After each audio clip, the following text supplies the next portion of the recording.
Magandang araw po sa inyong lahat. Meron po akong bibigyan ko po kayo ng isang simpleng tutorial po, simpleng tips. Kung kayo po ay meron ng laptop or PC or balak nyo pang bumili ng mga laptop or PC, pero mostly sa mga estudyante po alam na nila to. Ito pong ituturo ko sa inyo. Siguro sa mga katulad kong mga kasing edad ko, kasi ako nasa 54 na, pwede nyo pong matutunan to.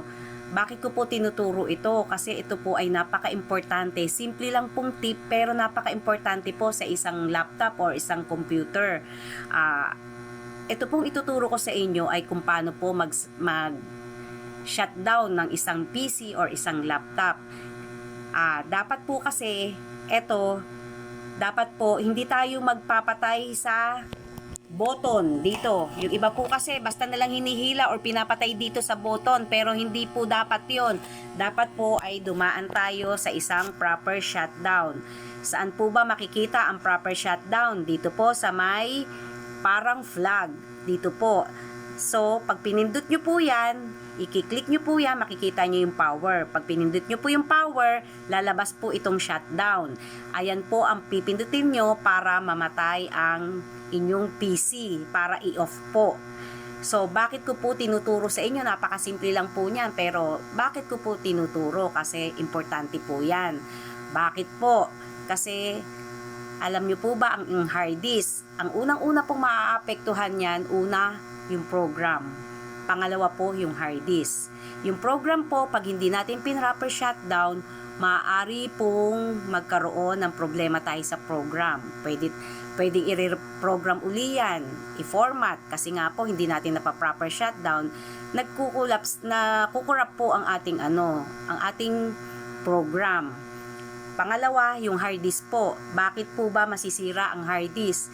Once na hindi nyo napa-proper shutdown yan at dun po kayo sa pinaka main power, nagpipindot, or kaya doon sa kable nyo, hinila nyo nang hindi kayo gumamit ng proper shutdown, posible pong masira ang inyong hard disk. Posible pong magasgasan yan hanggang sa mag-collapse na po ang inyong hard disk.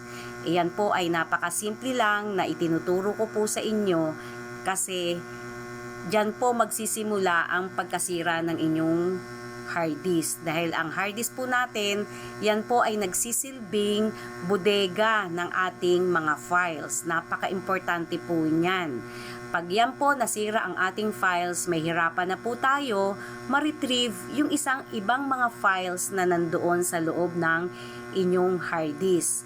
Kaya po, ito simple lang, pero dapat po natin itanim sa isip natin na hindi po tayo pwedeng magpipindot pag tayo mag-o-off ng ating PC or ang ating laptop. Lagi po tayong dadaan sa proper shutdown katulad ng itinuro ko nung una.